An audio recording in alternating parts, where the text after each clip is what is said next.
I hope you can hear me. Apparently, if members start sitting, it means that you can hear me. So we can hear you. We can hear you. Very good. So happy to chair the second session of the today meeting, again remotely. Happy as well to welcome Commissioner Sinkevčius, remotely participating as well on a very important and very timely topic, which is the chemical strategy. It was presented yesterday by the Commission among a package of new initiatives. Of course, this one is probably one of the most important of the package. And we are very happy to have you, Virginijus, to go into the details of it. And also to see, I would have said to check, but to see is better. To see to what extent your decisions and your plan is aligned or not with the resolution we passed with an overwhelming majority in July in order to drive ambition on these very important topics for our citizens. And I start making the analysis comparing our resolution and your proposal, and I think we are more in the positive zone than in the negative zone. So I can tell you that I think we're going to have from the Parliament probably support from your for your initiative and your strategy, and of course more than the strategy, the concrete actions that will follow the proposal and the strategy itself. So thank you very much for being with us today. I will give you the floor, and then we will have 2 rounds of speakers.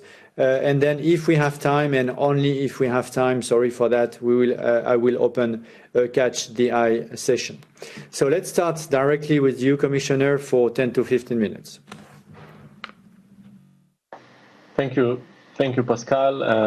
Honourable members. Good afternoon to everybody. Of course, I'm very happy to see you again after a couple months, although again still only via video. Of course, I hope you and your families are doing well. As you know, yesterday the Commission adopted a number of important Green Deal deliverables, and I'm glad that we could organize this meeting so timely today, so that I can present the 3 initiatives to you, which directly fall under my portfolio responsibilities. I will focus on the chemical strategy for sustainability, but would also like to briefly touch upon the 8th environmental action program and the access to justice package. But first, chemical strategy. When we first met about 1 year ago, actually, I told you that as a father and as a citizen, I want to make pollution a thing of the past. I want Europe offering a clean air, clean water, clean tech, and safer chemicals.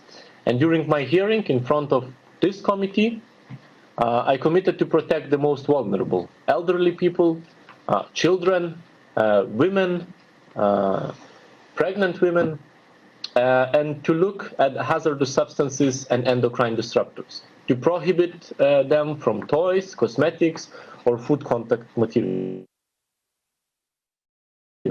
And I'm happy 1 year later I can deliver the means to fulfill this promise.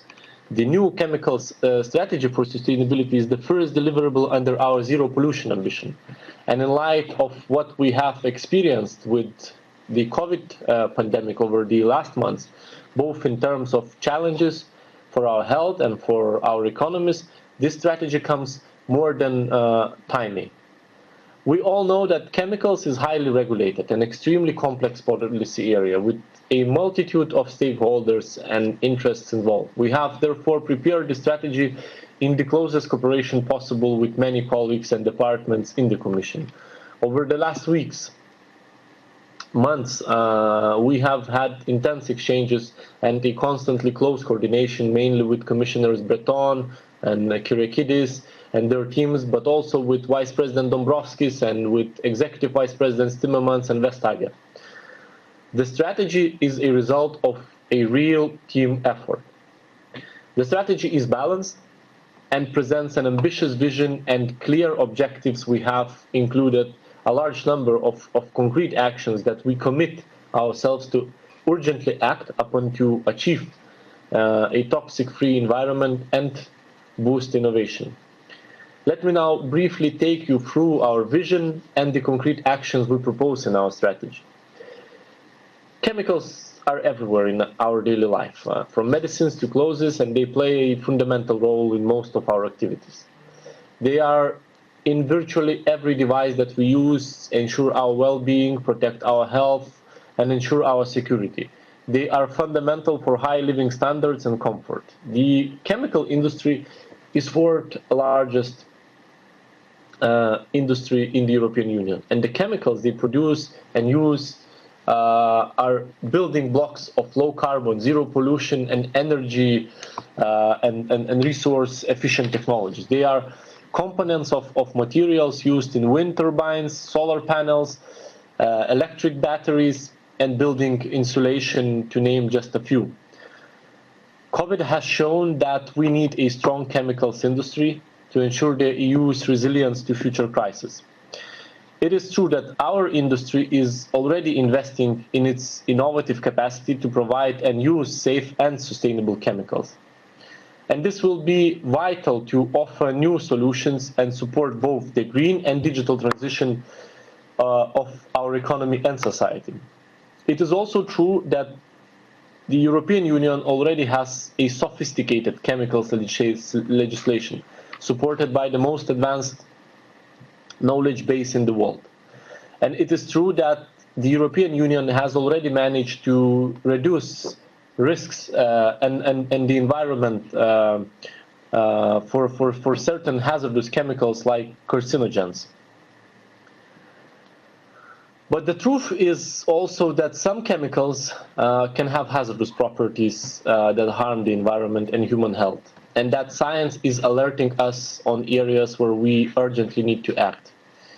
Endocrine disruptors and those toxic for reproduction, for example, are impairing fertility, contributing to the reproductive crisis in the EU.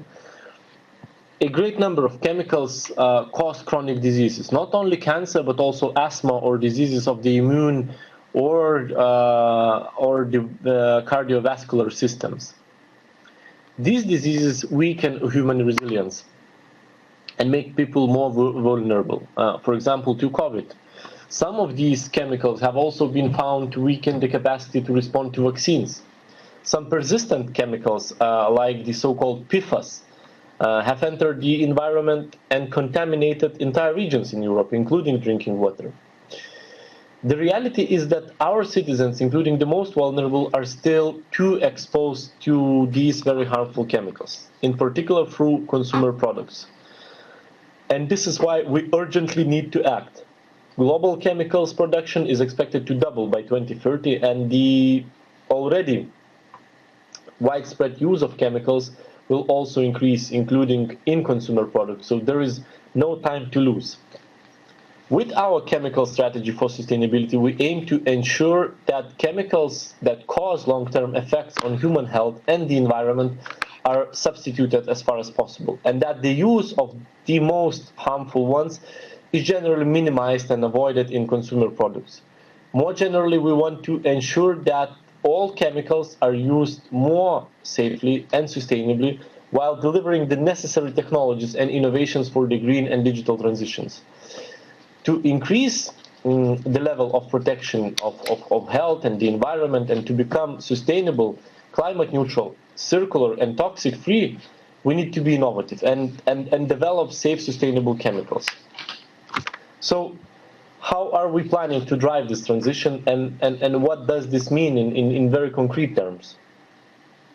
The strategy we present today contains more than 50 actions to deliver on our vision to strengthen protection and encourage innovation. Let me just mention some of the tangible changes and concrete steps we're taking. First of all, on protection. we will tackle the use of most harmful chemicals and especially their presence in consumer products such as toys, childcare articles, cosmetics, food contact materials, textiles. We will change our approach to a more preventive one, so that both health and our planet are better protected. And this means that the presence of the most harmful chemicals would not be allowed unless their use is proven essential, rather than allowing them first and acting after the damage is done. To start immediately, we will adopt in 2021 a roadmap to prioritize restriction under REACH of the most harmful chemicals. And we will do this as far as possible by groups of substances rather than one by one, as we are doing today. Instead of being reactive, we want to become preventive. As a priority, we will ban PFAS, allowing its use only where essential for society. These are so-called forever chemicals, which are highly persistent and have caused enormous health and environmental damage in Europe and around the world. Furthermore, we will adopt in 2021 common criteria to identify endocrine disruptors and apply them across legislation. We want these to be clearly identifiable and ensure they are no longer used, especially in consumer products. To further consolidate this approach, we will in 2022 propose to revise sectoral legislation and update REACH. So, for example, the toys. Legislation today provides protection for our children from substances causing cancer. We want to extend it to endocrine disruptors and to other harmful chemicals. The same goes for cosmetics. And there is further room for improvement. Today, children are still exposed to harmful substances from childcare articles. That will change, and for this we will take measures as well. We also needed to ensure consistency, as some substances such as phthalates are banned in some consumer products, but still in use in food contact material. Furthermore, all of us are in our daily lives exposed to different chemicals from different products, clothes, detergents, even furniture. So to tackle this, we will reinforce or introduce provisions in the law, notably in REACH, of course, to properly take into account the cocktail effect of chemicals. Secondly, and I cannot underline this often enough, to achieve more protection, we will also need more innovation. We need to boost development of alternatives, new chemicals and materials that are safe and sustainable by design, from the production to the end of life. This will help to build up the EU reputation and make it synonymous with safety. We will start by developing criteria to drive research into this direction, establish an EU-wide support network, and provide financial support for their commercialization and uptake. It means a new research and innovation agenda for chemicals under our research and innovation program, and making available EU funding and investment instrument for innovative technologies, processes and business models across the value chain. Thirdly, this strategy is very much about simplification and consolidation of legal framework. We have here the calls for decisions to come faster, to be more consistent and transparent with greater predictability. And we will reply to this call with our one substance, one assessment approach. This process will start in 2021 and will deliver better coordination and coherence in how we do our risk assessments. We will also take action to step up compliance and the principle of no data, no market, and enforcement. Through audits and more frequent checks on products and chemicals, we will especially concentrate on high-risk areas such as online sales and imported articles. Compliance and enforcement are very important to provide for a level playing field. Finally, the strategy sets out a number of actions for the European Union to play a leading role to champion and promote the high standards in the world across the globe. We wish to help all our partners to step up their sustainability efforts on chemicals. And this requires first and foremost, of course, that we ourselves are consistent. We will develop legislation to ensure that chemicals are banned in the EU, are not allowed to produce here for exports either. Now, concluding on chemicals, probably important to mention that this strategy aims to better protect ourselves and the planet and allow the European industry to thrive. It is therefore built on two key pillars: boosting innovation and competitiveness to deliver sustainability across the chemicals value chain, and moving towards a more preventive framework to reduce people's exposure to hazardous chemicals and their emission into the environment. What we want is to create a virtuous circle between protection and innovation, and to achieve this, we will cooperate closely with stakeholders, industry, scientists, civil society to fine-tune our action and deliver the strategy in dialogue with all concerned. Honorable members, the COVID pandemic has taught us and is still teaching us many lessons. Maybe the most important one is that we need to become more resilient, both in terms of health, and here the human health and the health of our environment are closely interlinked, and in terms of our economy and or our value chains. The chemical strategy for sustainability responds to the challenges we are currently experiencing and reflects the lessons we have learned. And I think it does it in a very balanced way. And let me also say that the role of this committee in shaping the strategy merits a particular recognition. And I would like to thank you for this. Your contribution to the European Parliament's resolution adopted in July included many important points, which we have duly taken into consideration. I'm sure that you can recognize them in the text which you have in front of you. Of course, it is just the beginning. I'm well aware that we will be measured against what we will manage to concretely deliver over the next years. But I can reassure you that our work on implementation of the strategy has started as of today. As I said, we have no time to lose.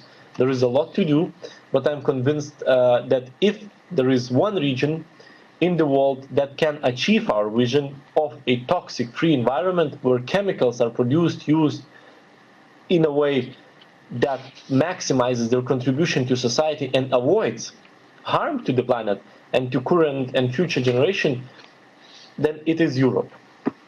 Before closing, allow me to say just a few quick words also on the amendment of the Aarhus regulation and the 8 EAP that we were also adopted in the college yesterday. First of all, on Aarhus.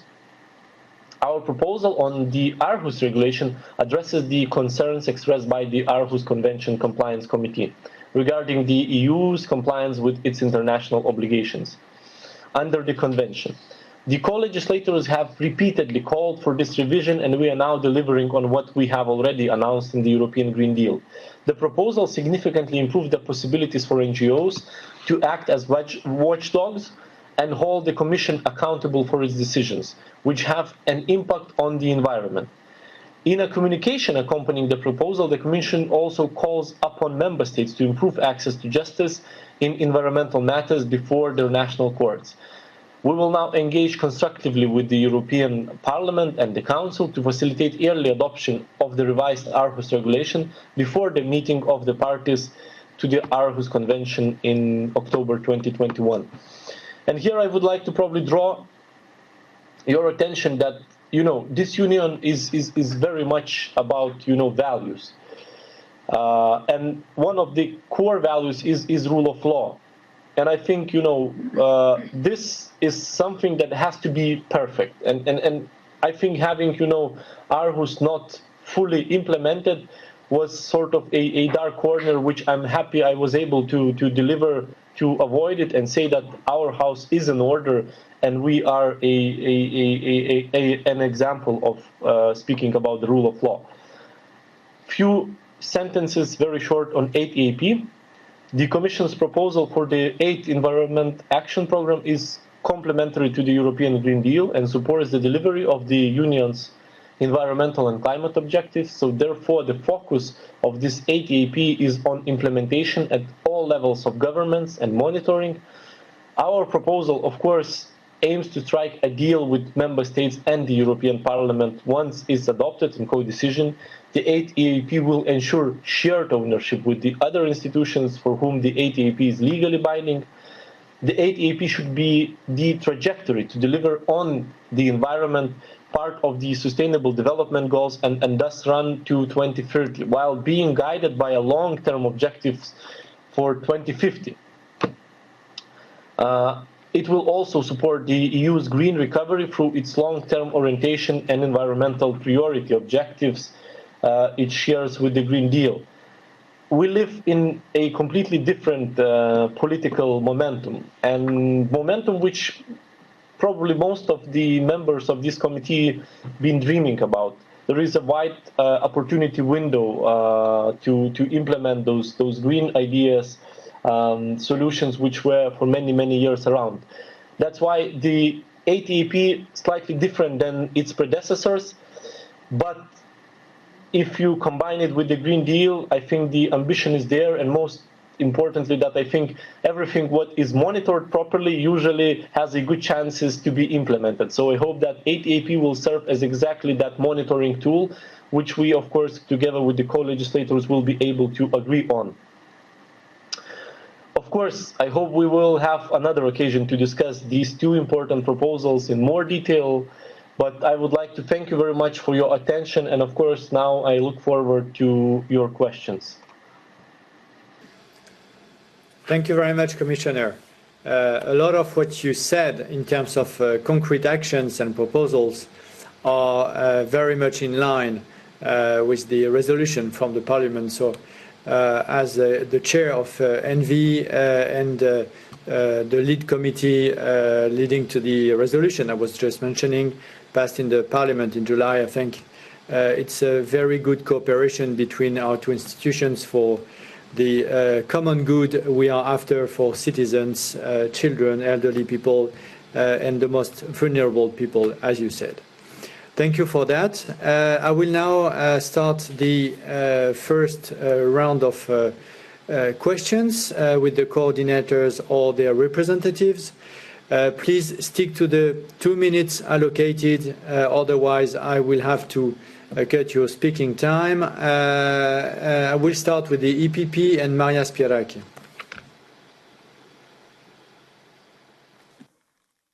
Thank you, Chair. Thank you very much, Commissioner, for the proposal, which is taking on board a lot of our proposals, including in our motion for a resolution on July. I would like just to mention the promotion of innovation for safe and sustainable eco-chemicals by design, the necessity to ensure that substances of concern in products and recycled materials are minimized.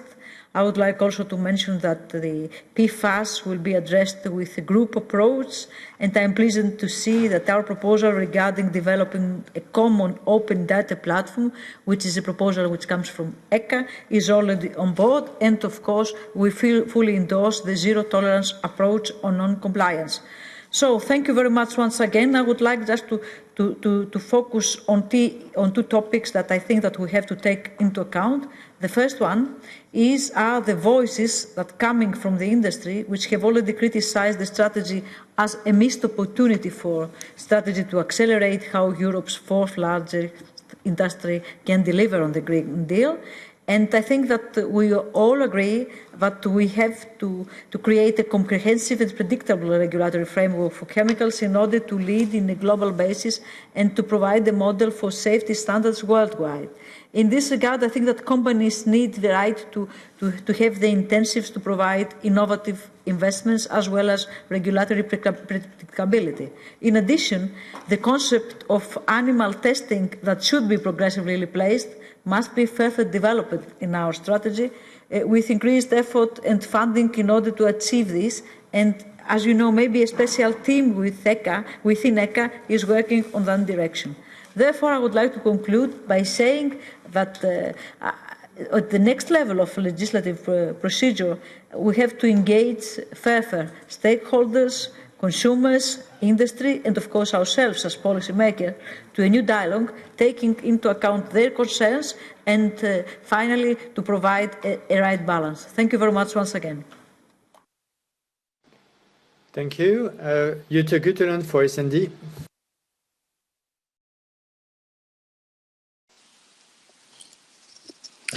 Thank you, Chair.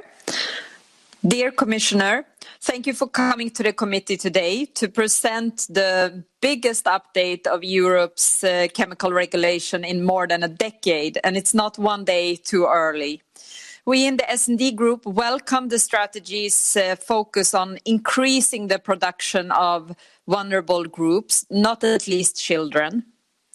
The specific measures to tackle endocrine disruptors, cocktail effect, the phasing out of PFAS, the restriction of hazardous substances through grouping instead of regulating them one by one. Many good proposals. Overall, we see the strategy as a promising intention by the Commission. By now, we are, of course, very interested to hear how we can make this into concrete action. And therefore, I have a few questions on this. First, let me start with the crucial one of strengthening the protection against endocrine disruptors. We welcome the Commission's intention to ban these chemicals from consumer products. The question is, how will you identify them? How will you make and modify the existing data criteria used for identification of endocrine disruptors in pesticide and biocide to make them fit for purpose in other product categories? And when can we expect this to be carried out? 2, the Commission wants to facilitate and speed up the assessment of chemicals. The one substance, one assessment principle is meant to avoid double work between authorities. But how will you make this process more lean and fast instead of heavier and with delays? And finally, on the introduction of combination effect on mixture assessment factor into REACH, can you give us more details here? Can you what's the different options you are considering and different way of introducing this factor? Can you confirm that this factor will be introduced during REACH review 2022 or before that? What's the plan? Thank you. Thank you. Frédéric Ries pour Renew. Merci, Monsieur le Président. Merci, Monsieur le Commissaire. Thank you. Thank you, Chair. Thank you, Commissioner. It's a pleasure to have you here. Your strategy and your communications do meet the Renew Group's expectations. And what you're saying is key if you want to be a key player in the circular economy with durable chemical products. We need to phase out the PIF, which I think it's historic since these forever chemicals need to be taken care of. And we've also mentioned endocrine disruptors in cosmetics, toys, and food products. This is wonderful, but the list could go on. So on paper, it looks pretty good, but now we need to actually carry this out. So just a point of clarification, will there be clear deadlines before 2024? When is this going to happen? And how are you going to replace this with better chemical products? Chemical production and use risks further widening the unknown territory of chemical risks. Plus the product. So that's what I was quoting. So is more production compatible? You also want to ban a fire retardant gel. Now, why has it taken so long? As well as I had to ask about fast food packaging. Why don't we also include suspect substances along with the endocrine disruptors? Do I still have time? Well, I'll take my extra few seconds to now, speaking of single-use plastics directive, our President Pascal Confin wrote to you and Mr. Timmermans yesterday on this topic. We need to define plastic, but we're also concerned if we'll be lowering our ambitions. Could you please reassure us on this point? Thank you. Merci beaucoup. Et je demanderai effectivement. Thank you. I will ask the Secretariat to please use the timer. For ID, Aurelia Benu.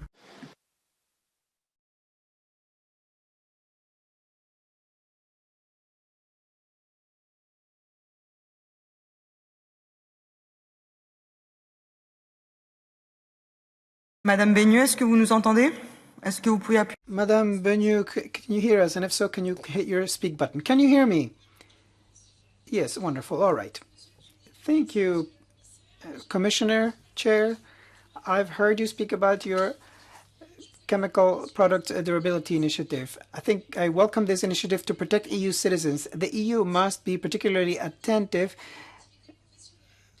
when people are exposed to dangerous chemicals during their work, as well as young people and older people who live near chemical plants. I also welcome the animal welfare mentioned. We need to limit as much as possible chemical trials on animals. So I would like more details on the alternatives you're proposing. And also, you are including this in the zero pollution strategy. And my colleagues in this hemicycle have already asked for more details on this ambitious plan. This House has tended to penalize the competitiveness of member states, particularly the more modest amongst us when it comes to the use of personal transportation. Could you ensure that this strategy will keep this in mind and will not be an extra burden for member states? When it comes to pesticides, you want less use of phytopharmaceutical products. So how are we going to fight against parasites in agriculture? You also say you want farmers to meet new goals when it comes to chemical products. So what are these measures? Will there be financial aid? Because usually farmers have to pay themselves for new equipment in order to meet European standards, in order to remain competitive.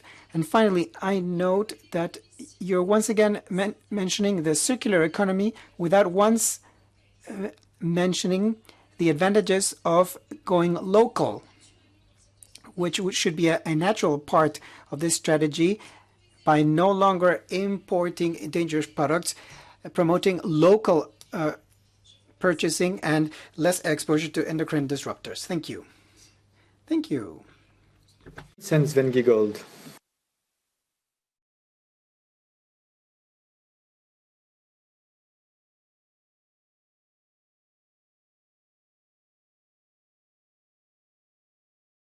Mr. Giegold, can you please press the speak button?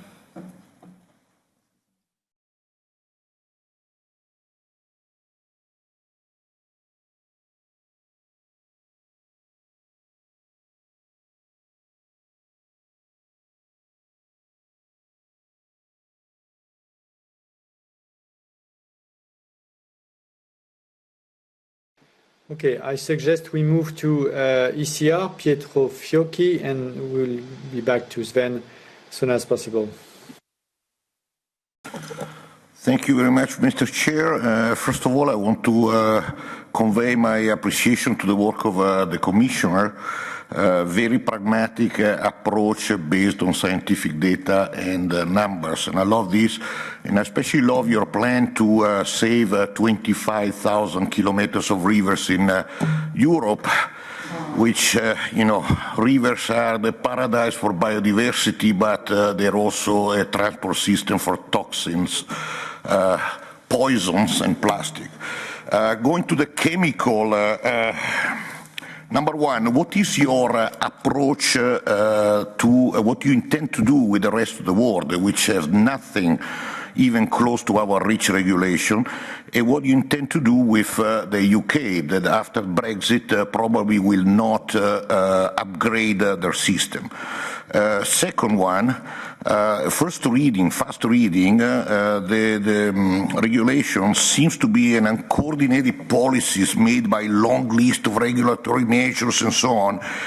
The risk is that if it's too difficult to implement, we will be exporting green innovation technologies to the non-EU countries. What do you intend to do on this one? Third one, risk rather than hazard. To achieve the safe use of substances. This is a very important concept because 74% of the total European chemical production is made by hazardous substances, which is a problem because if we intend to ban all the hazardous substances, Europe will stop. I'll make a little example, which is lead. Lead is very toxic, toxic to human reproduction and so on, but is also very safe in an industrial environment. Should we ban it and not have batteries, or should we keep it and just handle the risk? Fourth, exposure to unintended combination of chemicals. Can you express a little more details on this? Because this could be dangerous, as it is a very one-size-fits-all type of regulation. And last, regulatory stability, predictability, and reduced administrative burden are key to ensure the success of your plan. So, can you comment on this? And thank you very much. Bye-bye. Thank you. Do we have Sven Giegels for the Greens back? Mr. Giegold, can you press the speak button, please?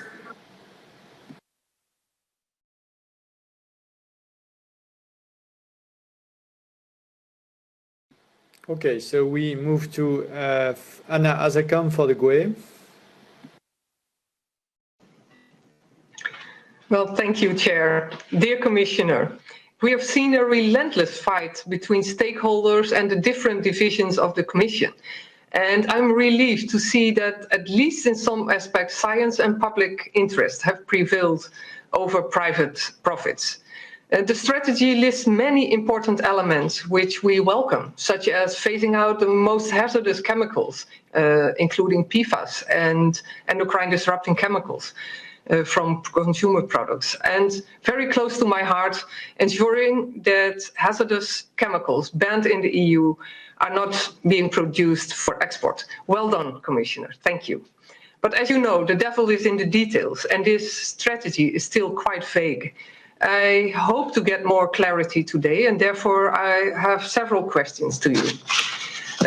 First of all, the Commission commits to move away from animal testing, but fails to outline how it will do that. References to increased funding, dedicated staff at ECHA, or increased efforts to step up and phase out animal testing are notably absent. Will the Commission increase funding for this important issue, and will it commit to accelerate the validation and introduction of alternative testing methods and remove the barriers for their acceptance? We need more commitment on this. Let's go to endocrine disruptors and PFAS. We read that they will be banned in consumer products, but only unless their use is essential to society, which leaves a giant loophole in this ambition and breaks the promise of the Commissioner that endocrine disruptors will be treated as CRM substances. How will this play out in practice? And why do you already speak about derogations for the limits of hazardous chemicals in recycled material? This way, we will never get to a clean circular economy. And finally, who will pay for the announced transition? We only read about subsidies for the polluters instead of fees. I look forward to your answers and to the announced actions, and I will be following their execution and implementation very closely. Thank you. Thank you. So do we have, can we try again with Sven Giegold?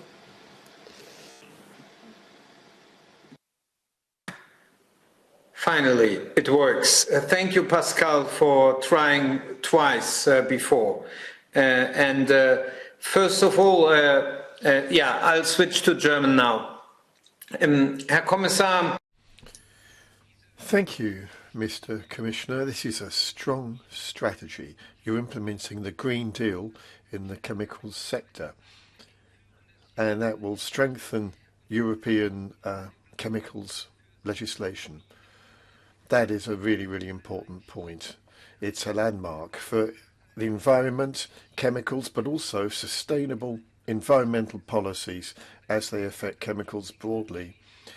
Toxic, poisonous chemicals have to be got rid of as far as possible from everyday life. For many years, despite REACH, the Commission's done very little. But now these questions are on the agenda, and that's because civil society and ecologically based companies and European Parliament have been pursuing these policies and ideas. Thanks for what you said, Commissioner. Thanks for what you said during your hearing, in particular about removing substances like endocrine disruptors. This is a real change in the direction of chemicals policy for us in Europe. 1.2 million jobs can be underpinned through these initiatives in this sector. You talked about a number of initiatives. This idea of the road plan in implementing REACH, how will the road plan work? How will you ensure that we get out of a situation whereas on the one hand we've got ambitious policies in this area for sustainability, but on the other hand DG GROW is trying to ensure that COM6 in many areas will actually be based on, from our point of view, illegal authorizations. Implementing REACH, how do we go up a gear or two in order to implement this as quickly as possible? Thank you.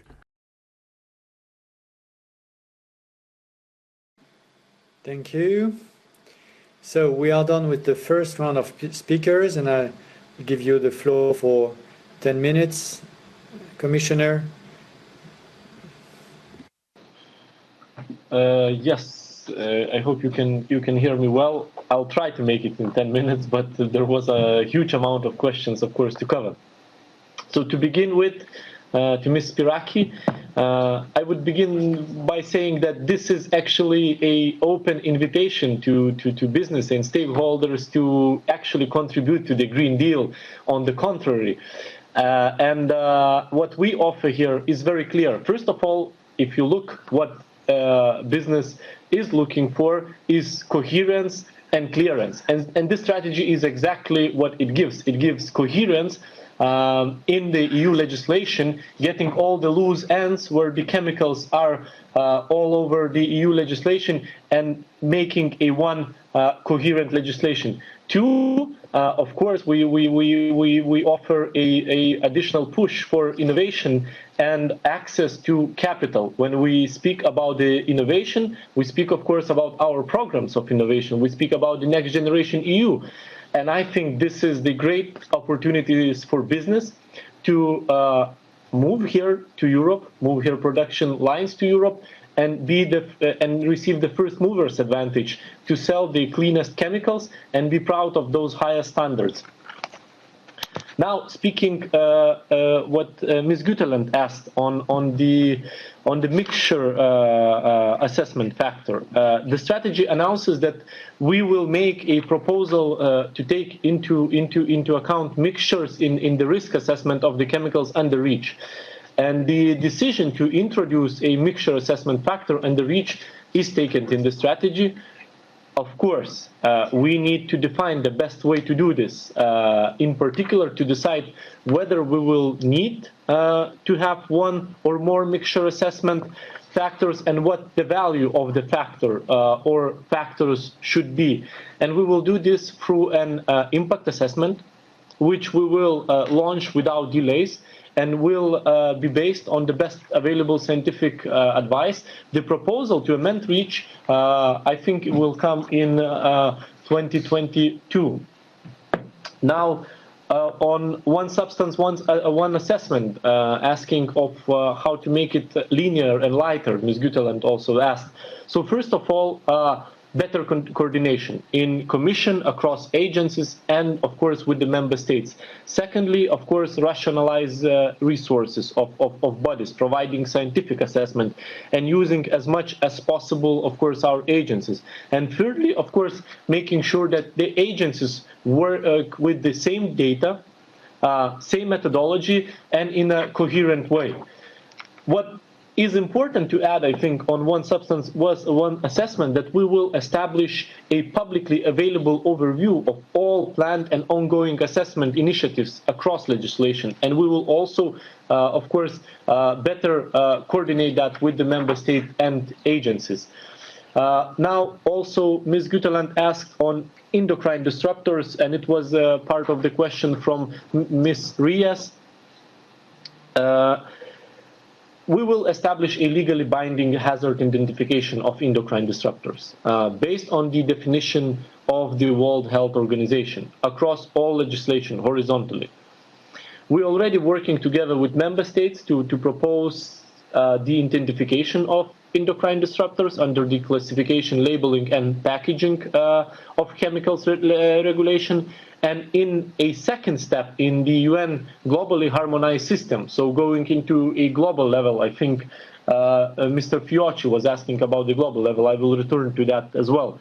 So in parallel, we are also working on proposal to require additional information and the REACH registration process to allow the identification of substances as endocrine disruptors. Our aim is, of course, to ensure that endocrine disruptors are eliminated from consumer products, first of all, as soon as they are identified, allowing their use only where it is proven to be essential for society.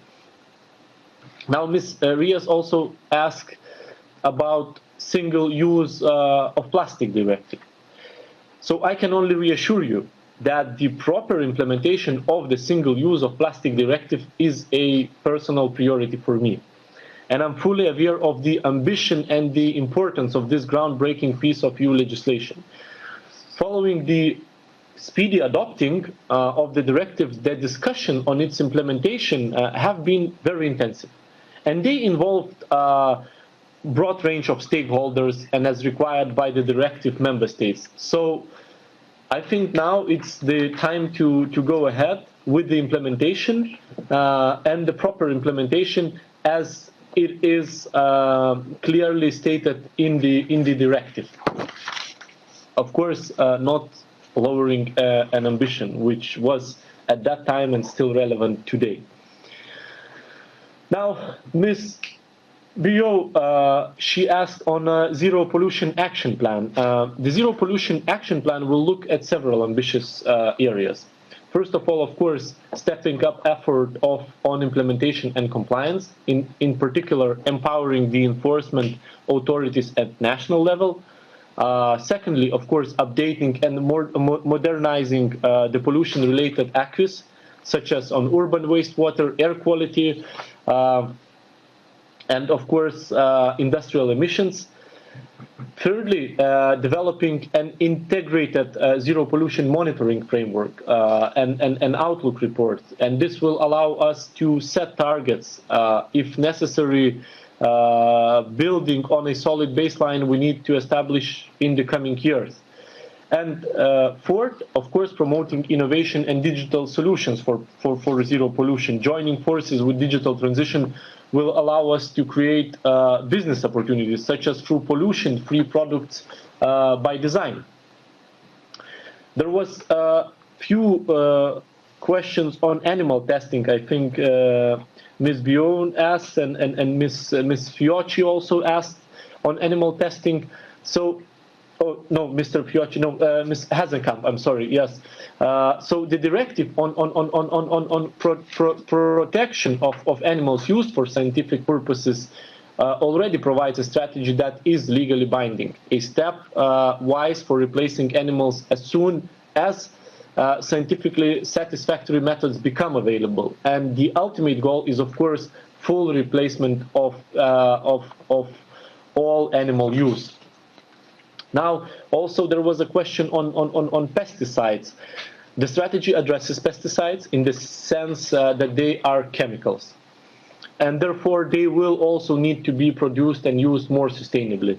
As such, they fall under the overall objective of the strategy. Pesticides and their impact on health and the environment have been specifically addressed in the Farm to Fork strategy.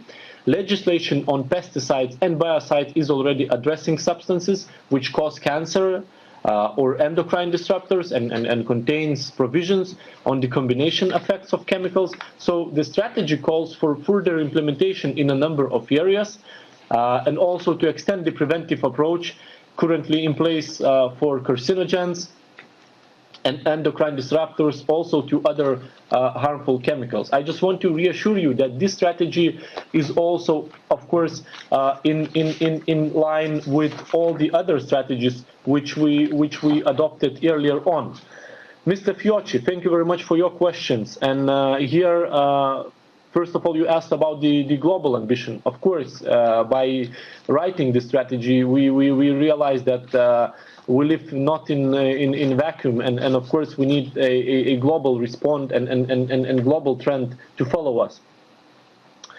The sound management of chemicals and waste is already an agreed international commitment and essential to meet the sustainable development goals. Several international instruments already exist. But the global governments, of course, that's the issue which still remains fragmented. And we are failing to achieve what we have committed to 5 years ago.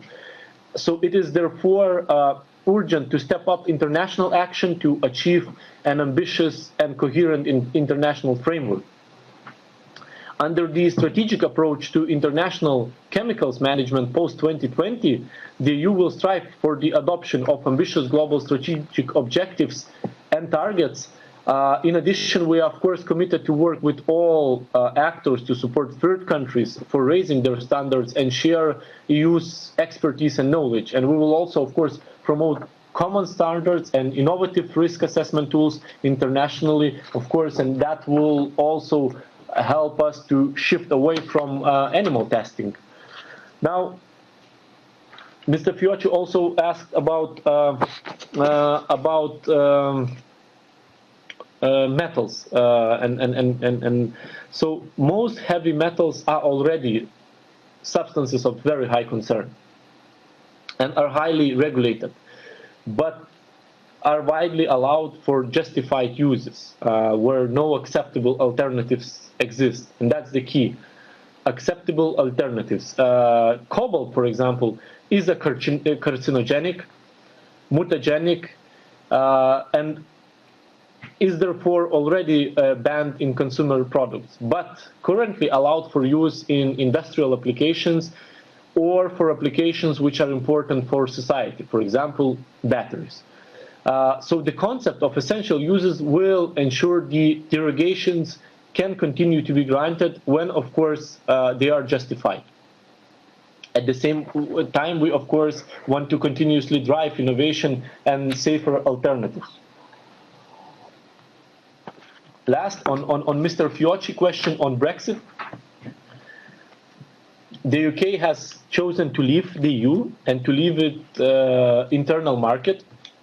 This means that as the end of the transition period, at the end of this year, the UK will no longer participate in the EU's REACH system and in the activities of the European Chemicals Agency. This means, of course, some changes, and companies should prepare for these changes. We cannot hold back the implementation of the Green Deal if others choose a different path. But we are confident that the UK also shares the need to protect their citizens, their people, and the environment, and that this comes with raising the standards to incentivize the transformation. Now, Ms. Hazekamp asked about the toxic-free environment. I think with this strategy, we go the first step of toxic-free environment. We want to achieve a toxic-free environment, of course, by preventing hazardous chemicals from entering into the environment. To do so, EU legal framework on chemicals has to be more protective. for citizens and for natural environment. And this strategy proposes certain measures. Firstly, that the most harmful chemicals are avoided for non-essential societal use. Secondly, that chemicals with long-term effects, such as PFAS on humans and environment, are substituted as much as possible. And thirdly, that all industrial chemicals are produced and used for more safely and sustainably. Now, also, there was a question on circular economy. Of course, we need to minimize the presence of all substances of concern in products through their life cycles. This includes, of course, the waste phase. To achieve this, we need to introduce requirements, which we can do as part of our sustainable product policy initiative, on which preparatory work has already started. Eliminating the most harmful substances will be also part of our regulatory work under REACH and sectorial regulation. Now, couple more things on polluter pays principle, also asked by Ms. Hazekamp. Polluter pays principle will be driving further actions to eliminate and decontaminate the environment from hazardous chemicals, from hazardous substances, and it will be specifically targeted in the Zero Action Plan, which we will present in 2021. Now, there was also your concern regarding essential use. The concept of essential uses guarantees that there are no obstacles to substances to be used in applications with an important social value. So health protection, including protective equipment or technologies for climate neutrality, but also that we push towards making, of course, use of safer alternatives when those exist. But the purpose of defining criteria for essential use is not to define generally that a technological product or that the general use of chemicals is essential and therefore automatically exempted. It is the use of a chemical in a specific application and the specific feature it provides that is or is not or is essential in the absence of alternatives. Finally, replying to Mr. Sven Giegold, we make a strong call in the strategy to avoid the most harmful substances from consumer products, in particular substances affecting the endocrine, immune and respiratory system, as well as persistent chemicals. We will make a legislative proposal to do this in 2 phases, and this process will require a few years. In the meantime, as we do not want to waste precious time, we will prioritize those substances for restrictions under REACH. And we will do this as far as possible by restricting groups of substances, not one by one, but groups. And I can reassure you that the same ambition announced in the strategy will drive the roadmap and its follow-up actions. Now, regarding the cooperation with GROW, I just want to say that adoption of this document is a joint effort. Is a joint effort of my colleagues, commissioners, Thierry Breton, Stella Kyriakides, Vice Presidents, Dombrovskis, Vestager, and of course Frans Timmermans. And this is how we manage to strike that balance, to, on one side, look at how we can address those gaps, legislative gaps, regarding better protection of our citizens and planet, but on the other hand, of course, incentivize innovation, help our businesses, help industry to move and contribute substantially on the European Green Deal. That was only achieved due to joint effort of all teams, and I'm very thankful to them. And to implement this strategy, we will need to cooperate and work together even more. So I truly count on cooperation with all services in the Commission, because I think it is under all of us interest that this strategy would be fully implemented.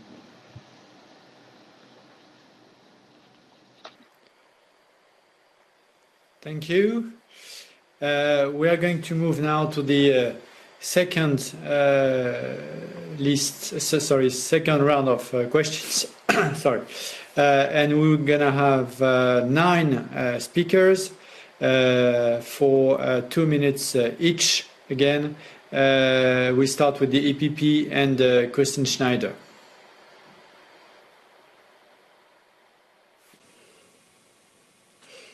Ja, vielen Dank, Herr Kommissar. Thank you much indeed, Commissioner. Thank you for answering the first set of questions. It's reassuring to see that there is a broad majority behind this high objective, i.e. we need a high level of protection against chemicals and human health. Chemicals have to be even safer, even more sustainable, and in the strategy there are various points of innovation and investment to help the chemical industry in this transformation.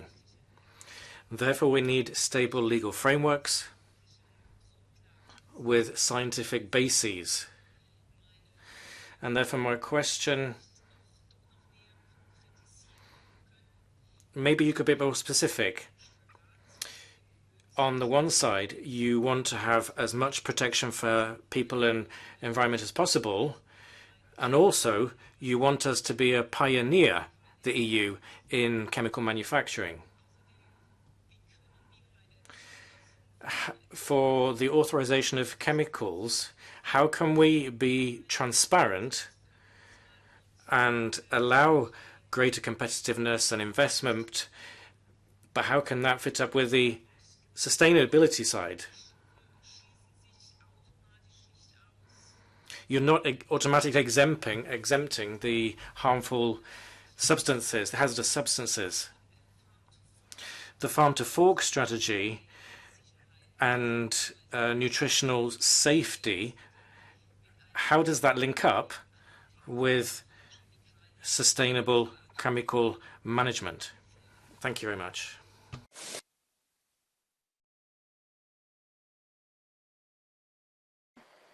Thank you.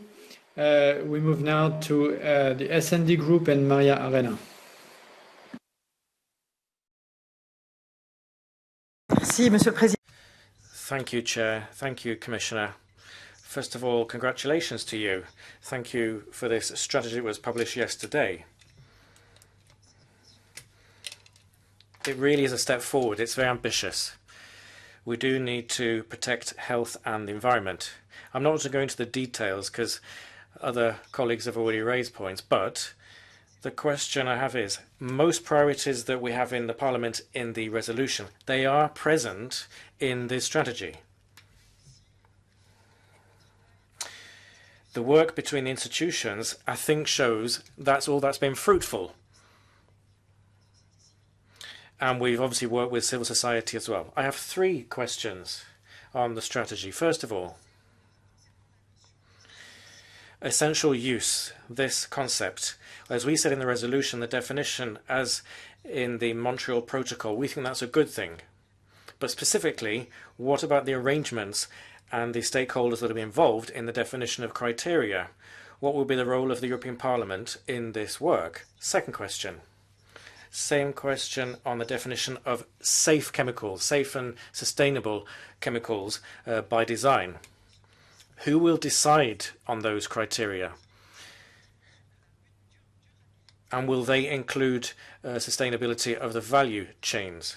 Thirdly, you talk about polluter pays.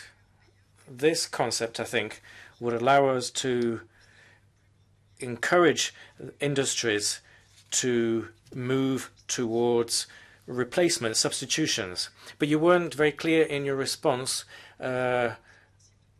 Is that how you understand the polluter pays principle? Thank you. So, merci. We move to Renew and Martin Ocik. Thank you, Mr. Chairman.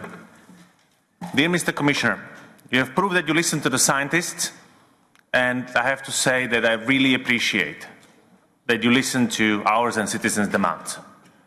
And it's not only on the chemical safety, it's also about the public participation and the Aarhus Convention. I think this is something which is very, very important.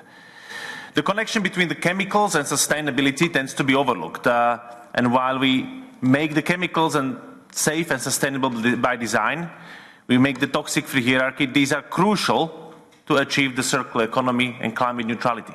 But not only this, the transformation of the European chemical industry, and let's be honest, this is still the largest one in the world, it's crucial to its future competitiveness and survival. We see the dangers and the support we need to give to the car industry, and I hope the chemical industry will not need the same one and they can actually lead the way. But I would like to ask a few questions of clarification.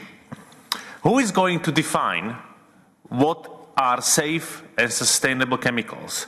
And what are the essential uses? Is it going to be the ECHA, the scientific agency, or what are the stakeholders? With the horizontal definition of the endocrine disruptors, will it also include the definition of suspected endocrine disruptors? Because I think this is equally important to have that. The strategy intends to phase out the PFAS in non-essential uses. Now, what category of the products, in your view, could be considered to be excluded from a ban? So which types of products are essential? Will the Commission ban the use of PFAS in cosmetics and other health products? And last but not least, and I think this is also very important, do you think that your DG has enough personnel, enough capacities to deliver on this really important and ambitious plan? Because indeed, we need to have enough people to be able to do it properly. You have kickstarted the biggest update of chemical regulation in years, and that's really something to applaud. And we have trust in you and your DG.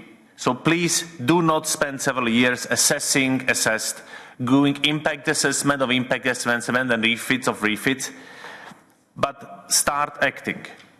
We need action, we need win-win situations for our health, the environment, but also, as I said, for the competitiveness and survival of the European industry. Thank you. Thank you. There is no speaker for ID, and we move to the Greens. Marie Toussaint.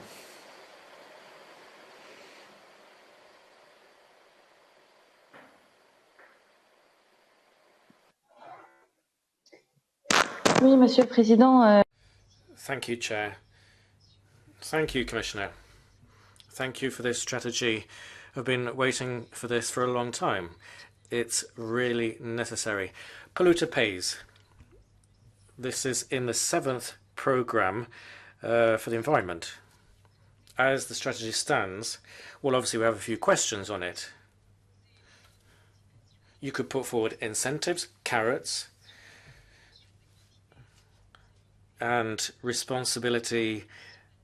So you could do all of that without having any sticks. Carrots, no sticks. What about pesticides, asbestos? We're still waiting for those issues to be resolved.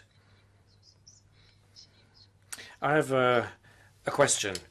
In your strategy, you've said that, and we're happy about this, that research on crossing between social inequality and what we expect from the environment, that research is very important. But we need action as well. By the end of your mandate, will you have some sort of action put forward to be able to deal with environmental social justice? Third question, last question. Nanomaterials.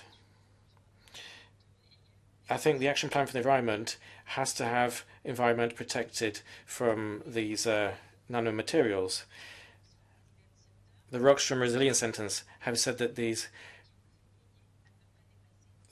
should not go beyond a specific limit, nanomaterials. But we don't have any real strategy on the safety of nanomaterials. Will you be revising the definition of nanomaterials? So what actions, what commitments can you make to be able to make sure that our environment is protected from these nanomaterials? Thank you. Merci beaucoup. We move to ECR and Margarita de la Pisa.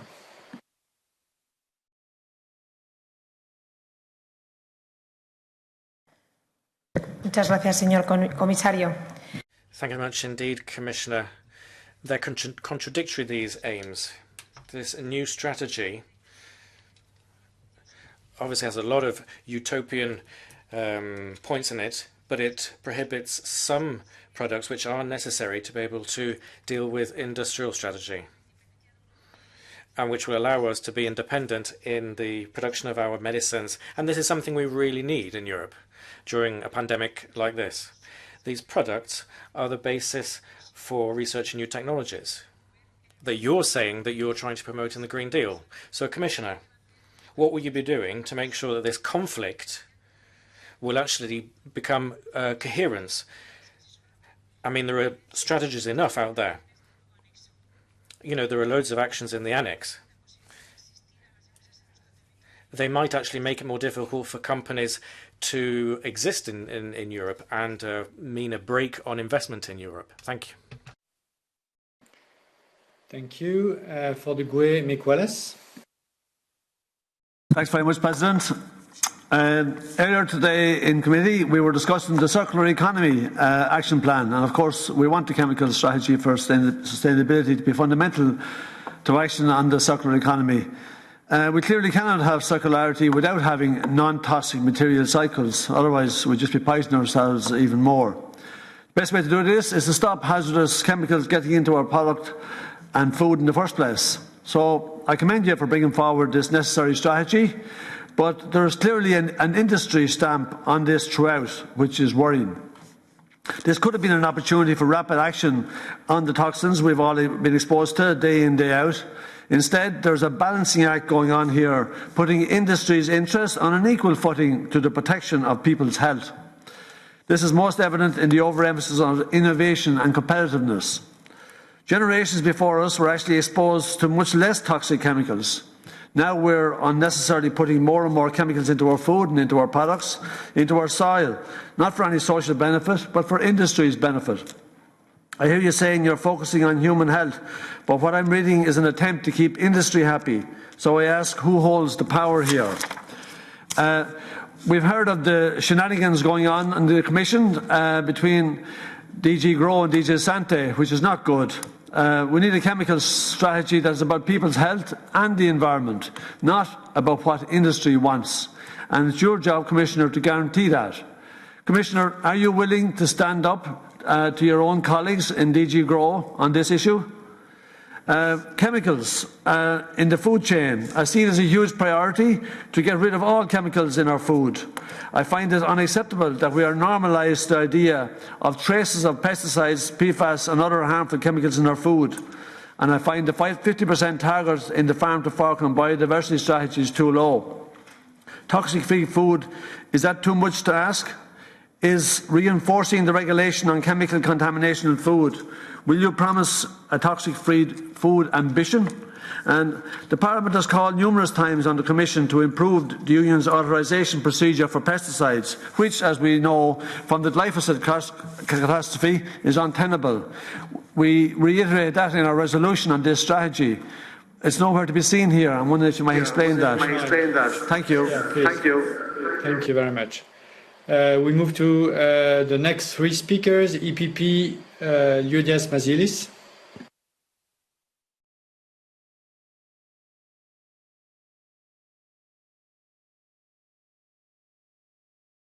Mr. Mazilis, can you please press the speak button?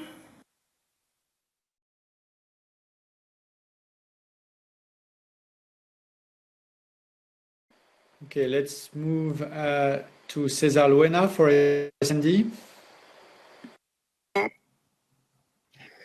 Okay, it's okay.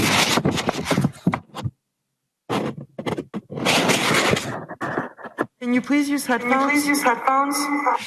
Okay, ¿se oye? Can you hear me? A ver ahora. Sí.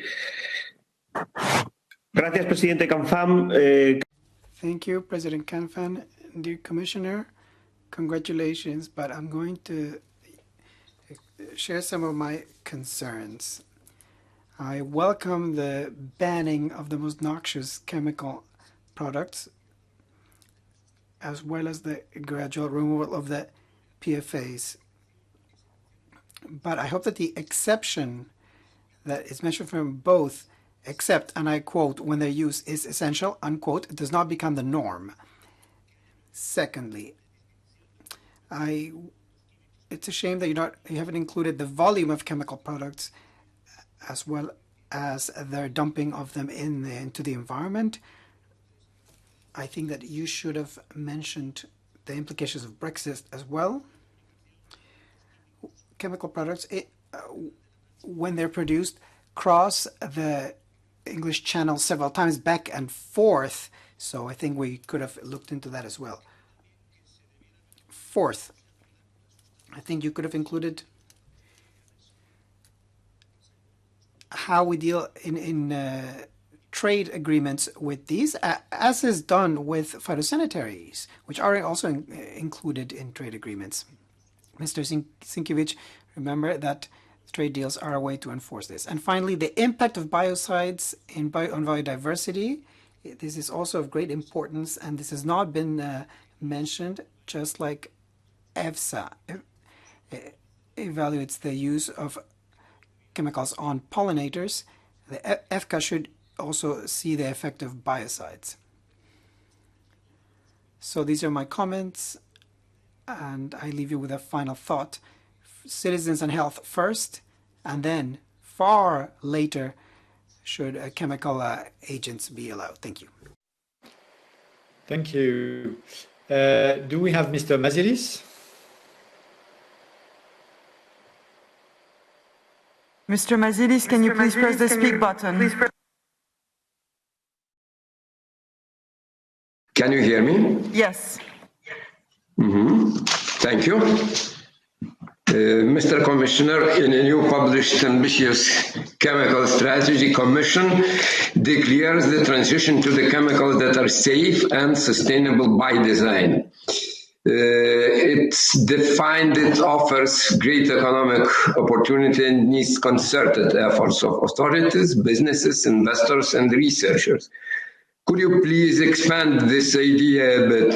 How long do you think it will take for safe chemicals to actually enter the market? How to help the business, particularly small and medium-sized enterprises, to cope with the administrative burden and economic and technical barriers? Among relevant EU funding and investment instruments, Horizon Europe is mentioned. How the problem of inclusion of the research groups from different member states can be solved? Thank you. Thank you. And the last question will be from non-inscrit, Mr. Sinkevčius. Thank you, Chair. I have two questions for Commissioner Sinkevčius. One question is about pesticides and the other is about endocrine disruptors. At this moment, we have approved glyphosate as a pesticide. It was approved by former Commission until 2022. As we know, glyphosate is cancerogenic and it is dangerous for animals and humans. Recently, we had many lawsuits against Bayer Monsanto, the major producer of this pesticide. I hope we all share a common vision to one day grow our food without poison. So my question is, what are you as a commissioner going to do in your term for the glyphosate issue? The second issue is on endocrine disruptors. I'm glad that you have mentioned them in the strategy. I'm glad that I think 10 people here from the committee have commented on the ambitious goals for endocrine disruptors. I recently analyzed a publication made by the EPRS, the European Parliament Research Service, and as you study the endocrine disruptors assessment, you learn that we know so little about them and that many of them are not regulated at all. Some are barely regulated, and this is simply not enough. We need to protect the population of Europe from these poisons. So please explain what are you going to do on this. Thank you. Thank you very much. So I now give the floor for your final remarks to the Commissioner. Okay, thank you very much, honorable members, for your question. First of all, to Ms. Snyder. The strategy addresses key gaps to innovation and competitiveness in the EU's chemical policy. For example, inadequate interfaces between different chemicals legislation, insufficient information and lack of funding to support transformative innovation, lack of encouragement for cooperation and between sector, and lack of skilled workforce. So with the strategy, we will establish a coherent vision, and various sets of actions which allow protection go hand in hand with innovation and competitiveness. Stimulating safe and sustainable by design will boost innovation and create a new market for our industry. Research and innovation funding, cohesion funds, and recovery instruments will fully support this transition. Coherence in the regulatory process will be signal the direction and secure long investments, which will enable our industry to reap the first mover advantage. And as I said, you know, with all this, it's an open invitation for industry to contribute towards Green Deal and work together. And it gives a clear predictability for our industry. I think, you know, I also heard from the ECR, I think, Della Pisa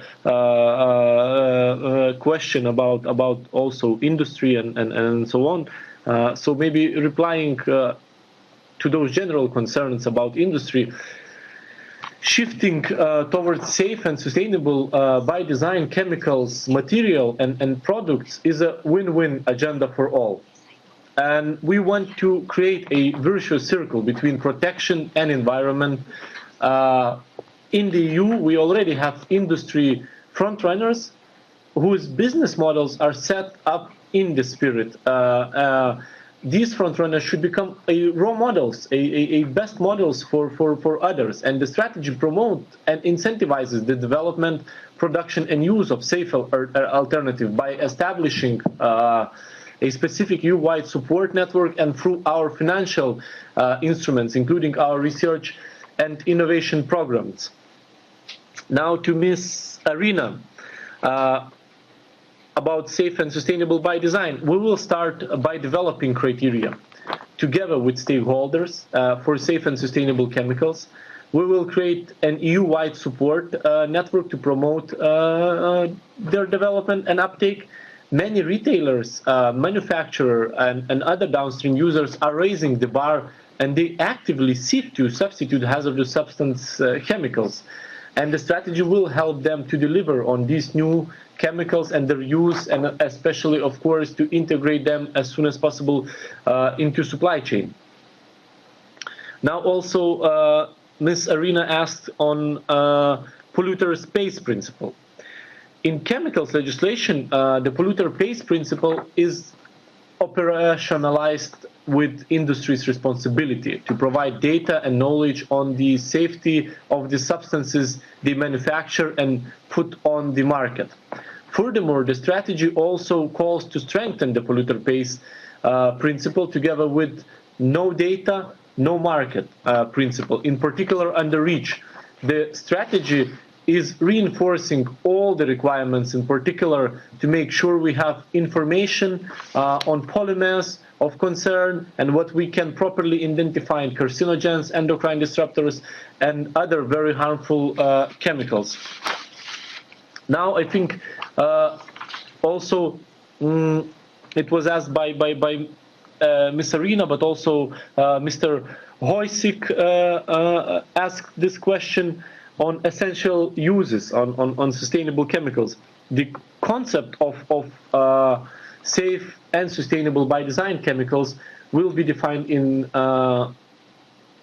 participatory process with the engagement of course, including all relevant stakeholders, and in particular the scientific community.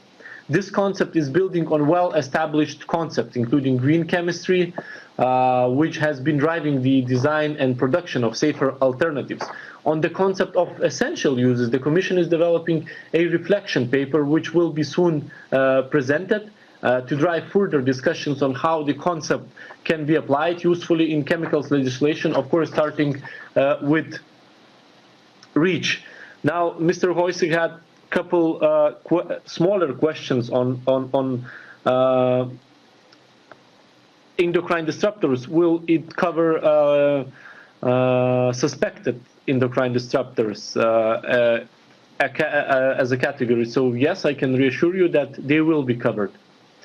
About ECHA's involvement, of course, it's on safe and sustainable by design definition and so on. It's still to be decided in the process.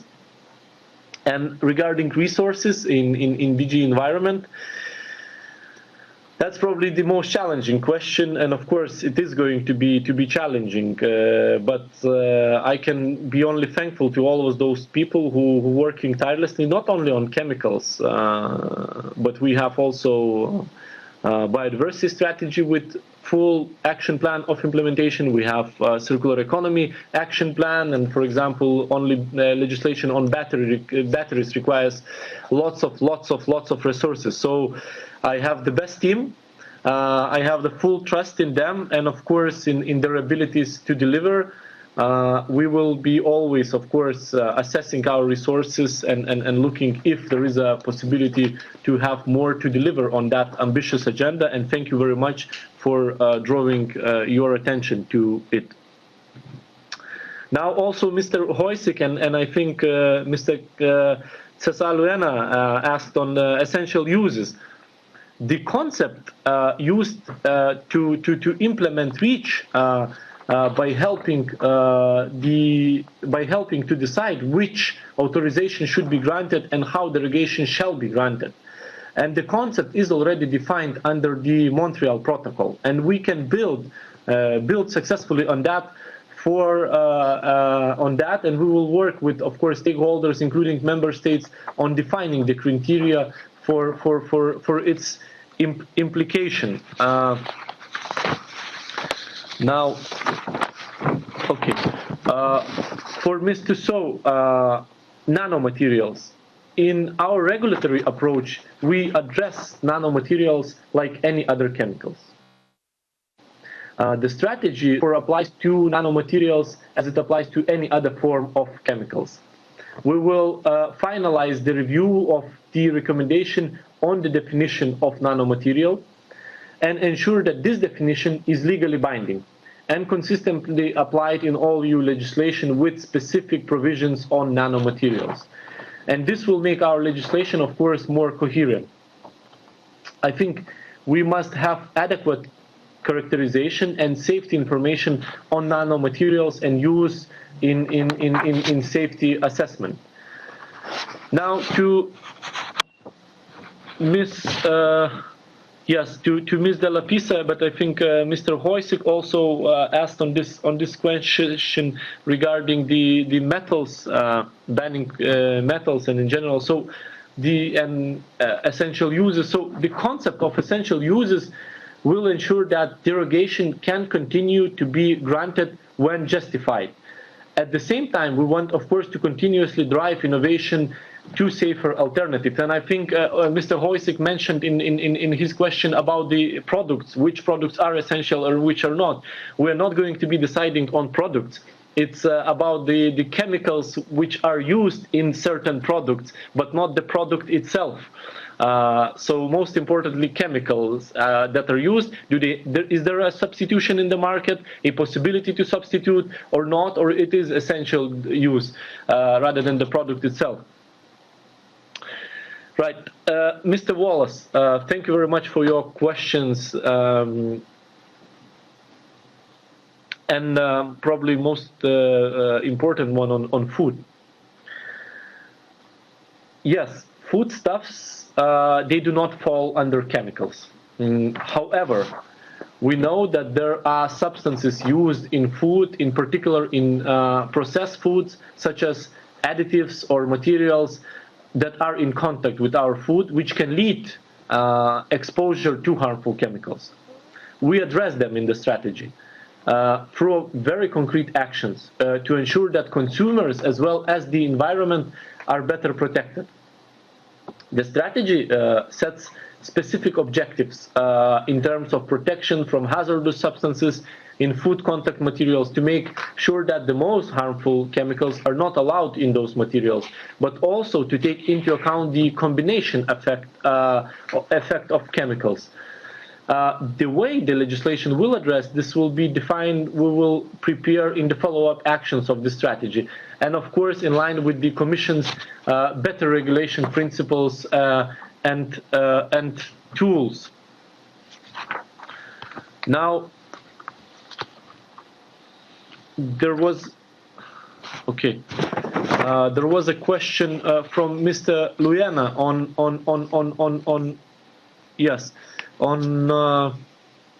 volume, and targets. So specific targets on the volume of hazardous substances are not very indicative. Some very harmful chemicals are needed for very important societal applications, for example, for medicines or technologies, technologies for energy efficiency. Others are used by industry as intermediates, and their need is connected to same properties which make those hazardous. However, those are used in closed systems and with full control of the risk. So what we want to make sure is that the impact of chemicals on people and environment is lowered. And for this goal, we have announced that we will put in place a solid framework of indicators so that we can measure progress. Now, Mr. Luyana also asked about biocides not targeted. One substance, one assessment will allow to coordinate and harmonize methodologies in agencies, including between ECHA and European Food Safety Authority, and of course, most importantly, that it is going to be horizontal across the EU legislation. Now, there was also a question on Brexit. Not going to repeat the very beginning, which is about UK's choice, but I will go ahead straight away to the answer that, of course, this means some changes, and companies, they should be prepared for these changes. We have recalled this on several times and have issued various preparedness communications, as well as specific guidance for companies on REACH. The idea behind the level playing field in the future agreement is to avoid damaging divergences between EU and the United Kingdom, and that could lead to distortion of competition, of course, by setting a clear floor for environmental standards, but not only in the future agreement. The EU is also insisting on a mechanism to ensure that the common floor can evolve over time. Now, on the question to Mr. Virginijus. First of all, of course, we will update our own research and innovation agenda in light of this strategy, so that it better reflects on those overall goals which we want to achieve. As I said, this strategy is not sort of out of the context. It is in line with the EU common objective, and the most importantly, of course, it is in line with the Green Deal, and the Green Deal is our growth strategy up to 2050. Now, Professor Virginijus also asked me regarding safe and sustainable by design. So we want that chemicals are not harmful to human health and the environment, and pose no problems at the end of life or at the end of use stage. Those that are likely to be toxic for people and the environment, persistent, bioaccumulative, or mobile, should be avoided. The best way to achieve this, to design chemicals, materials and processes straight from the beginning in such way that they are safe and sustainable. For this, we need the engagement of all stakeholders, and in particular the industry producing and, of course, using chemicals. We will start by developing criteria together, of course, including stakeholders for safe and sustainable chemicals, we will create an EU-wide support network to promote their development and uptake. Many retailers, manufacturers, and other downstream users are raising, as I said, the bar very actively. And I think Commissioner, may I ask you to conclude because we are running very late. Sorry for that.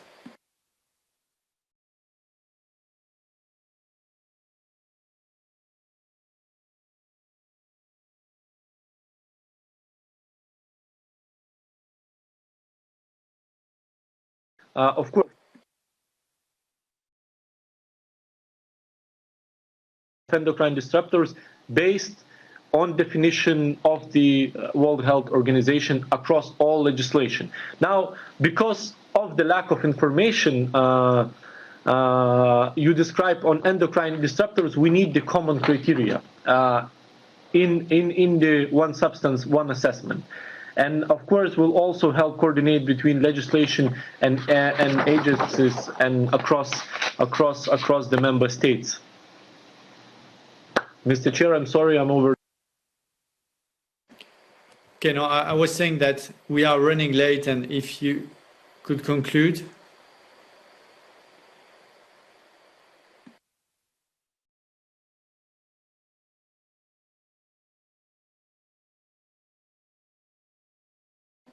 Okay, sorry, but I'm really sorry, Commissioner. I suggest we stop here. I think you got plenty of time to answer the main questions, and the members have always all the possibilities to have a bilateral follow-up if needed. Thank you again for that. Thank you for being with us today, and above all, thank you for your proposal. You noticed, I think, a very wide support to your proposal on the chemical strategy. Of course, many remaining questions in terms of implementation, but I think the vision and the concrete proposals are there and very close to the resolution voted by the European Parliament in July. So thank you again, and sorry for this abrupt way to conclude your speech, but we are running out of time. Thank you again. I suggest we move right now to the last item for our meeting, which is on air quality implementation. So we have blocks to follow in the same spirit that the previous or the first, I would say, session on implementation session on air quality. We had to split because of lack of time again. So let's start with the block number 5, if I'm not mistaken, and I will give the floor to the Commission to start with the block 5. Thank you very much, Mr. Chairman. I don't know if the echo is what you expect it to be. I go ahead? Okay. All right. So I go ahead. And yes, the echo is gone. So thank you very much. So indeed, we left it at cluster 5 last time. So I'll start with it just now. And cluster 5 relates to the implementation and enforcement of air quality legislation. And in this respect, the Commission has provided details on its approach in a dedicated communication that was adopted in 2018 and entitled Clean Air for All. And our approach is as follows. I mean, it can be summarized as follows.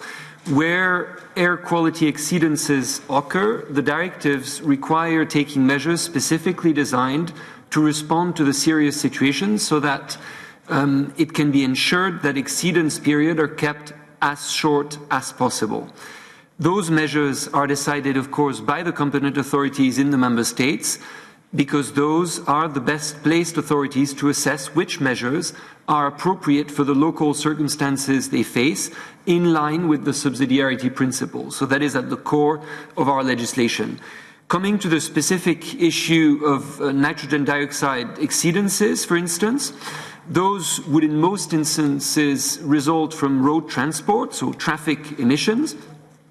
and therefore measures typically would tend to either target transport demand in general or include meaningful traffic access restrictions for those most highly polluting vehicles. But it has to be made clear that the Commission does not call specifically for low emission zones as such. What we focus on is keeping the exceedances and the exceedance period, as short as possible. So we set an obligation of result there, but we don't set an obligation of means. This is left with the member states. When we face situations where exceedances persist, enforcement action by the Commission and of course also by civil society actors at national level in front of national courts, has resulted in actionable rulings, and quite amply so. So this shows that the legislation is enforceable and has proven to be important to accelerate downward trends for air pollution. If we look at the latest data that was reported by member states last September, so just a few weeks ago, it indicates that the exceedances for at least one pollutant in at least one location were observed in 21 member states, and last time I went through the overall detail of the number of infringements, so I don't suggest I do that again today. I did it in reply to one of the questions that was put to me, so all the numbers were provided. But what I would go on now is perhaps to dwell on the fact that out of the 30 ongoing infringement cases that I mentioned last time, 11 are or have been in front of the Court of Justice of the EU, with 4 cases that have been at the ruling stage. So what we can also say there is that we're following very closely the subsequent efforts taken by member states, and in that sense you can have our full assurance that the Commission will make full use of its powers as guardian of the treaty, including those under Article 260, paragraph 2, in order to ensure that the situations that need to be addressed are indeed addressed. And in 2 instances there, we've sent letter of formal notice under that procedure, so Article 260, paragraph 2, and that relates to Bulgaria and Poland. This said, enforcement can only be one part of the equation. The Commission has worked very heavily on it, and I've just outlined that as I had already on the 1st of October, but we've also and very actively provided support to implementation measures. And that, in particular, has taken the form of stimulating good exchanges of good practices. We've done that through 7 clean air dialogues thus far with member states and all relevant authorities in the member states, including relevant stakeholders. We've done that also through the Environmental Implementation Review, the so-called EIR, and we've done that through the peer-to-peer tool, which has been extensively used when it comes to clean air, about which we're very pleased because this stems from initiatives taken by member states themselves. We've also acted very determinedly on funding, and we've provided opportunities under cohesion policy, so that is big funding, if I may say, and smaller funding under the LIFE program.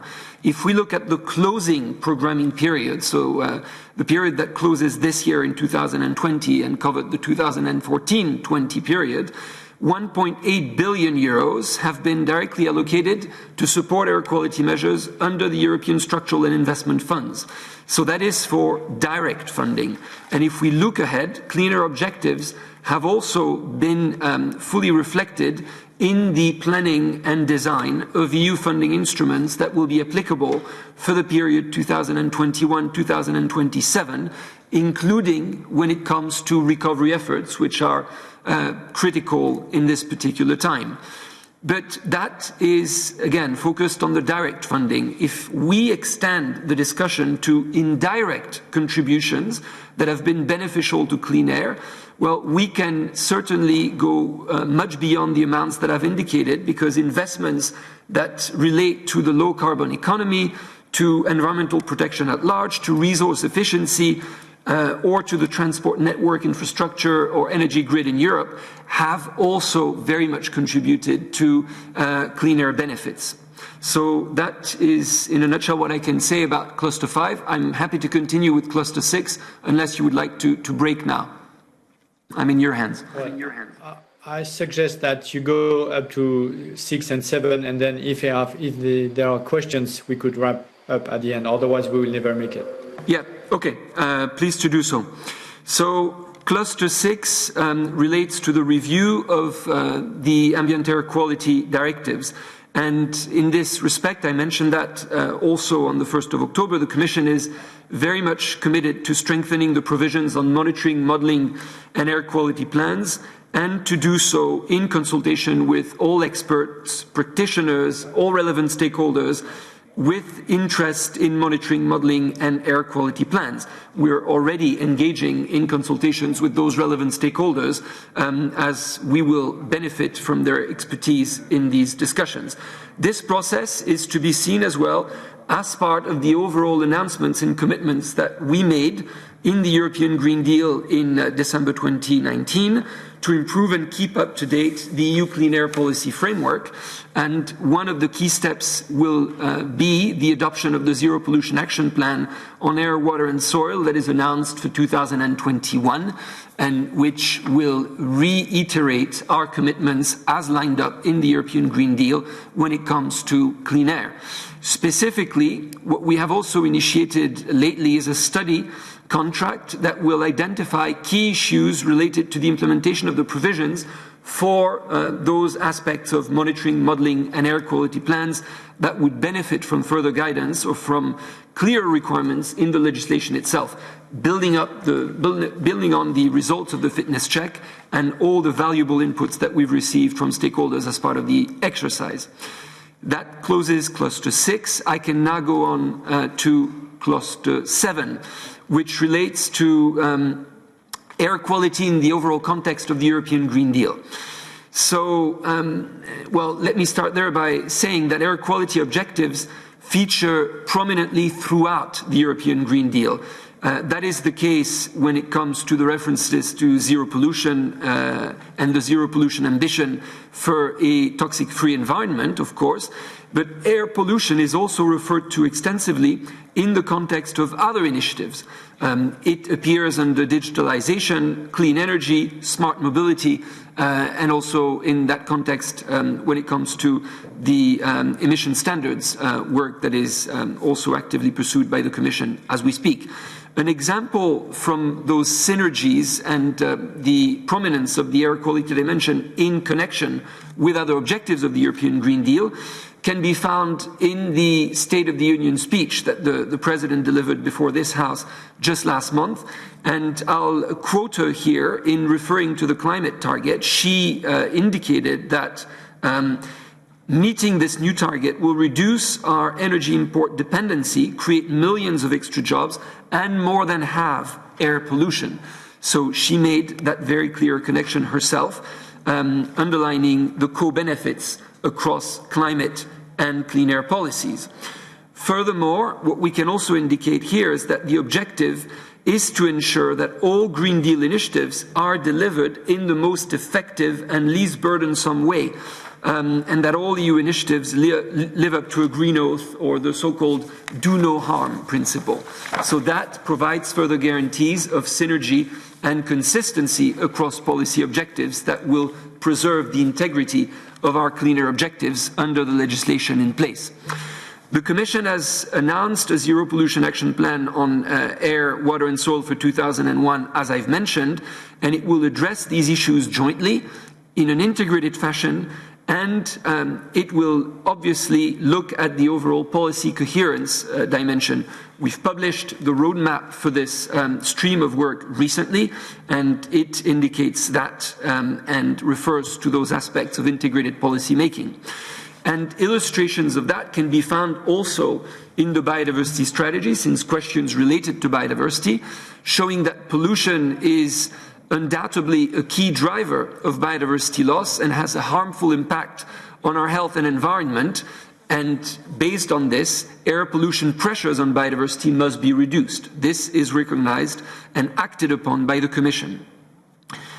Furthermore, the Commission will also adopt a strategy for sustainable and smart mobility by the end of this year. It's planned for December 2020, and it will address the challenges of providing users with more affordable, accessible, healthier and cleaner alternatives to their current mobility habits. And this work, in all its dimensions, will also look at tackling all emission sources stemming from mobility. Transport should undoubtedly become drastically less polluting, especially in cities. This is something that the Commission also recognized already in its clean mobility strategies in 2016 and 17, and we are delivering on that objective now. If I move to Cluster 8, relating to other emission legislation, there, I think it's easiest to address the questions that were put to the Commission individually because they're very specific. So starting with diesel emissions, there's been a lot of work in terms of adjusting significantly the legislative framework at EU level in order to make vehicle emission checks more efficient and more effective compared to what the situation was pre-2015. We've looked at the EU review mechanism of type approval authorities' action at national level, testing vehicles, of course, type approval in terms of reinforcing the inspection and control capacities of the Commission, penalties introductions, not to forget the introduction of the RDE testing mechanisms as well. So there's a flurry of legislation that has been enacted over the past years to improve the overall system. And the Commission services also continue to publish EU-wide progress reports on the NOx-related recall initiatives based on the contributions received from the Member States. So, from a snapshot of the situation based on those reports, more than 10 million vehicles have been updated as we stand, which represents more than 70% of the reported NOx-related recall cases. So it is positive to see that it's more than 70%, but of course we would like this to be reaching 100%.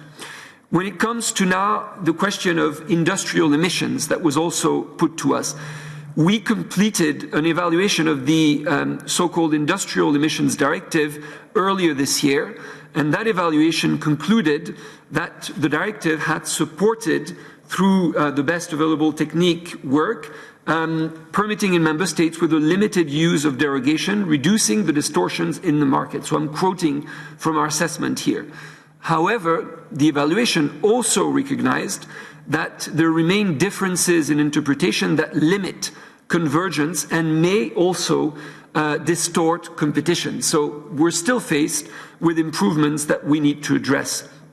This does not suggest in any fashion that there is either a widespread or an excessive use of the derogation procedure. This said, this needs to be looked at.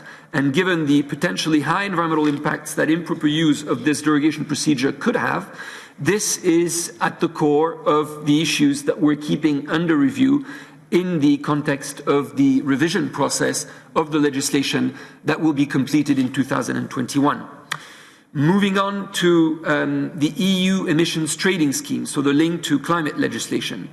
This clearly relates to greenhouse gases, not to air pollution as covered by the ambient air quality directives. The EU ETS directive, as this Assembly is aware, has been strengthened several times over the past 8 years, and the objective of those adjustments was to ensure that the cost of emitting carbon would be sufficiently high to generate real action by the covered installations. The system has been further strengthened for the upcoming 2020 to 2030 cycle, and the Commission has heeded from criticism made by the European Court of Auditors about the need to reinforce the system. Finally, there is also a question about the so-called old NEC directive, so the directive that was in force before the new NEC directive came into force on the 31st of December 2016. So the Commission first made sure that the Member States had put in place the legislative texts transposing the old NEC directive. The reference to it is 2001/81/EC. So with the new NEC directive, that we proposed in 2013 and indeed adopted in 2016, as I just mentioned, certain cases led to a situation where a member state was in non-compliance with the old so-called ceilings, but would have been in compliance with the reduction commitment limits under the new NEC directive. This inconsistency had to be taken into account for coherence reasons when considering the enforcement of the directive, the old directive. Having said that, compliance with the new NEC directive is, from our perspective, a central imperative, and we see it as central to our role, again, as guardians of the treaties. This applies to the quality of national air pollution control programs that were due by April 1st, 2019, as the latter programs are the main government's tool that is to deliver on the reduction commitments required under the directive. There, the Commission has taken early enforcement action, notably on Member States' failure to submit a national air pollution control program, and we've also acted in that context against several Member States already. In the meantime, what we're doing now is to follow up very closely on the Member States' obligations to update their policies and measures to see if those measures are sufficient to reach the emission reduction commitments. And this is something that will be consequent about. Yeah, I'm done. To make sure that this is implemented. Done. Thank you very much. I will have to leave, and I will give the chairmanship to Mr. Lopez for the Q&A with you. And sorry for that. Thank you for being with us today. Mr. Lopez, the floor is yours for questions. Well, thank you very much. It has been a pleasure. Thank you very much for the Commission, especially for this exhaustive presentation, especially taking into account that we made the questions before, and it was really a full presentation, a complete presentation. We have with us Sven Giegold, one of the shadow reporters of the implementation report and one of the protagonists of the questions. I will give the floor to Sven.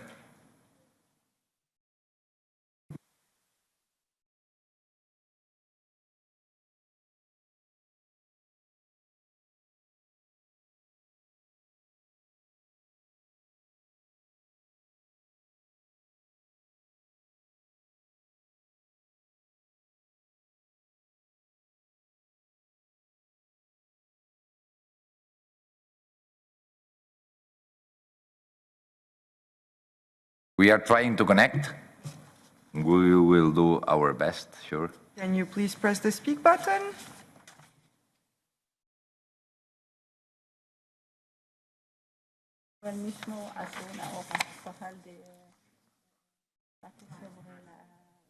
Okay, I'll refresh your connection. Just hold on for a minute, please.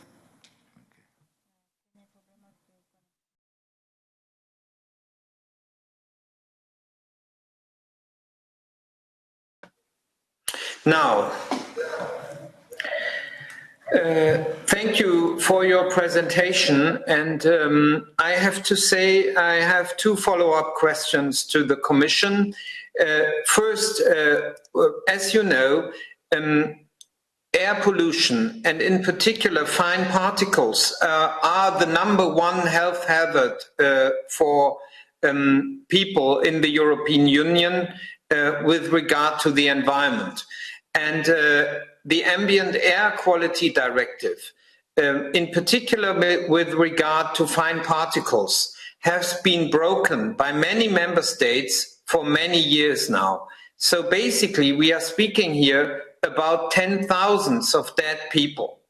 And now my question is, why has the Commission not even once imposed a financial sanction to enforce the Ambient Air Quality Directive? And in the same vein, the answer when it comes to the NEC directive is a very sad and unconvincing answer. So with regard to ammonium, which mainly comes from mass animal farming, we have to see the same situation. For 10 years, Germany has not implemented correctly the ammonium limit values. Now there's a new NEC directive, and still there is no proper implementation plan and no proper reduction of the ammonium emissions. And therefore, the question is, when will you finally move to sanctions? If member states on such an important pollutant do not respect European law, how long shall people wait? How can we talk about the rule of law in the European Union if on the most important health hazard we do not implement rigorously European law and enforce it? And when we strengthen European legislation, this is seen as an excuse to restart procedures anew, rather than to ensure that clean air is there for all. Okay, thank you very much. It has been a really important question. As a member also, I have three small comments and questions. I will use this space to do it. First of all, it's exactly the same of Sven Giegold about coercive measures, the implementation. What we are not doing well, if we are places where systematically they are not respecting the legislation and we are not able to enforce our rules, and rules that we should change, no? And probably we need more tools, and what kind of toolkits we will need to implement, no? Probably coercive measures. Secondly, plans of quality air. This is something that we also are thinking about in this committee. We don't have guidelines about that, no? And we have different views, different structures, different methodologies. And the third one, it has been part of your presentation also, the plans here of quality of the air. And the third is low emissions zones in urban areas. This is a policy developed in a lot of urban areas in Europe. It's working. At the same time, it needs a holistic approach. This is also reality. But we don't have real European guidelines about these low emissions zones. No, it has been a successful policy, but we have different cities with different methodologies, and we could provide one kind like guidelines in this kind of policies. It's local policy, but I think it could be a good way to deal with air quality. Thank you very much for the Commission again. Thank you very much for these very valuable questions. Well, I'll start with the last ones, the ones from Mr. Lopez, and then I will move to Mr. Giegold. So on the question of low emission zones and the fact that there's no guideline available at EU level, what I would say in this regard is that there is work that is ongoing, as I mentioned earlier, about smart mobility with plans that are foreseen by the end of the year, and my colleagues from DG Move are, of course, in the lead there, but this is collegial work across the Commission that involves a lot of relevant services. And I think that as part of this work, there will be due consideration to zero pollution objectives, and therefore clearly options to look at where there are gaps in the way in which we look at mobility-related measures. So I think this type of guidelines would probably fit under that type of framework, and there had been some previous work done at their level on such work. As you know, there's also a database that is available that they've developed over the years. So this is certainly something that the Commission is more than willing to look at in terms of seeing how the system can be improved, bearing in mind one key dimension, which is subsidiarity and the fact that this needs to be fully respected when it comes to looking at those types of measures. measures, because as I said, in our legislation as such, there's no obligation about the type of measures to be taken, but there's certainly an obligation of results in terms of keeping the exceedances as short as possible. So that's for the last one of your questions, Mr. Lopez. When it comes to the air quality plans, in the legislation, there's actually a dedicated annex, that's Annex 15 under the 2008 directive, that provides clear indications in terms of what the, requirements rather, as to what the plans should include. But it is true that there is a need to look further into the plans and how we can make them even more effective tools in addressing the exceedances that member states are faced with. And that is why we've identified this as one of the clusters on which we're going to work as a follow-up to the fitness check, and that is listed in the European Green Deal follow-up actions. So alongside monitoring and modelling, we will look at plans precisely because we want to make sure that these are tools that are bearing fruit and lead to the results that we need to see. So there is a commitment from our side to do so. On the last one of your questions on systemic breaches and the need for more coercion to be introduced in the legislation, well, I think this was more of a comment than a question, and we're certainly looking forward to suggestions from the European Parliament that we can look at as we're embarking on the process of revising the legislation. It will be very useful to see how it can be reinforced where it has not been forceful enough or it has not been sufficiently effective. So we're certainly eager to have a dialogue about how we can make that more effective. Now, moving on to the questions by Mr. Giegold, the first one about the fact that we're not yet at the stage of sanctions.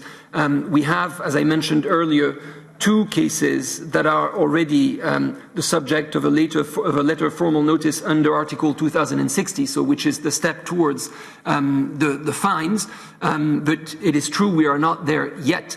Now, I think that there are two issues that need to be emphasized here. One, the timelines in terms of legal proceedings are certainly slower than we would want in terms of the citizens' response needs and the health emergency that Mr. Giegold was rightfully emphasizing. This is actually a question that the European Court of Auditors raised in the audit that was completed in September 2018, and we're aware of that situation. Now, it is a situation that, of course, responds to specific treaty requirements and that therefore has also limits in terms of the extent to which we can look at a faster pace of action. But to the extent that flexibility is available, you can have all assurance from our side that this is a commitment from our perspective to make sure that we get our proceedings to lead to results in a time frame that ensures that we respond to the health emergency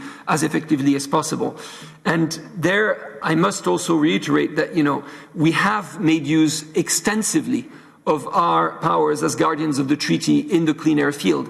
I mentioned last time the 30 ongoing infringement procedures, 13 of which relate to PM10, and while the timelines for PM2.5 were only effective since 2015, we are not yet at that stage for fine particulate, but that is certainly something on which we have acted since, as some recent developments would show in the latest cycle of infringements, if you look towards Croatia in particular. So this is certainly something that is particularly strong from our perspective. On the NEC and ammonia, the fact that ammonia remains problematic in certain member states, including Germany.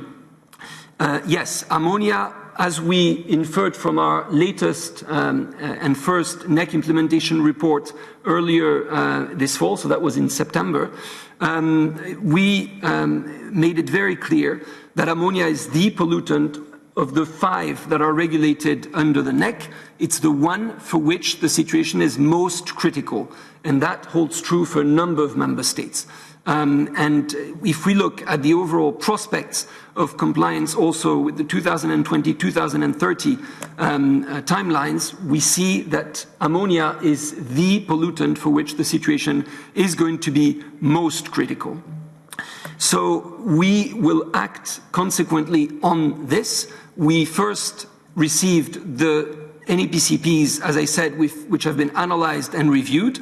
The next step we will get is the new inventories by member states, which will be the step by which in 2022 we'll have all the information in terms of the compliance indications that member state can provide to us, which will give us all the elements to judge in terms of whether or not to take further action. But we are going to scrutinize this very closely in the period ahead, and there is a need to do more on ammonia, that is absolutely certain.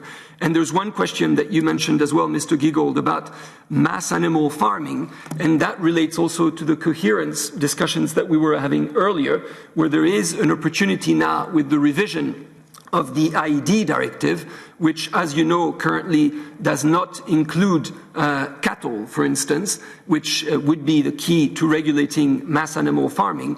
Well, this is something that is obviously going to be reflected upon and looked at as part of that revision exercise. And while I cannot give any indications of what the final direction should be, because that will be subject to proper impact assessment work, this is clearly one of the elements that will need to be analyzed because it's a gap in the legislation. Thank you. Thank you very much. I think I will come back with Sven Giegold because he is raising his hand. And thank you, Chair. Thank you for these answers.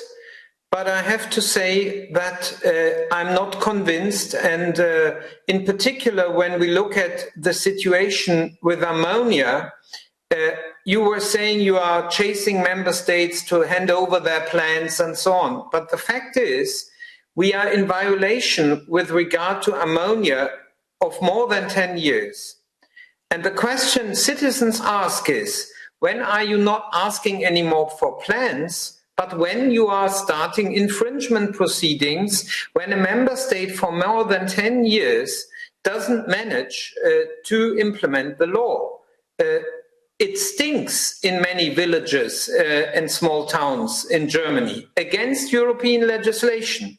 And my question is, when are you opening infringement proceedings? And a follow-up to you, Chair, I would appreciate if we could have a shadow meeting of those who work on ambient air quality directive and ambient air issues with the Commission in order to discuss this more in detail on a member state by member state basis, because I must say this complacency and longest term proceedings also when it came to the ambient air quality directive, this we cannot explain to our citizens, and I expect faster progress when it comes to finally move to sanctions and full use of the infringement proceedings.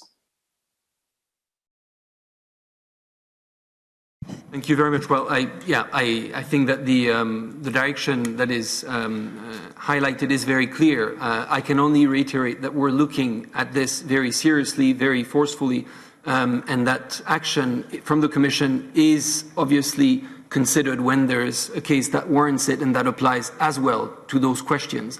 As I said earlier, the pace of implementation of the NEC directive needs to also be tailored to the timelines that are enshrined in the directive, and that's what we're looking at as well in order to have as strong as possible information underpinning in order to consider what appropriate course of action is. But I think that we've demonstrated over the years through what we've done on the ambient air quality front how committed we are to enforcement, and that certainly applies as well to the NEC directive.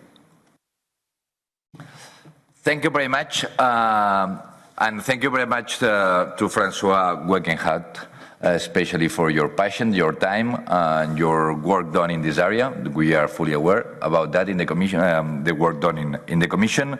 And I think we are ending our committee. Finally, as you know, we are ready to work hand by hand with you and with the Commission in this implementation report that we have now, and also in all the legislation that you are preparing as a Commission. As you know, always in a constructive and demanding way. Thank you very much.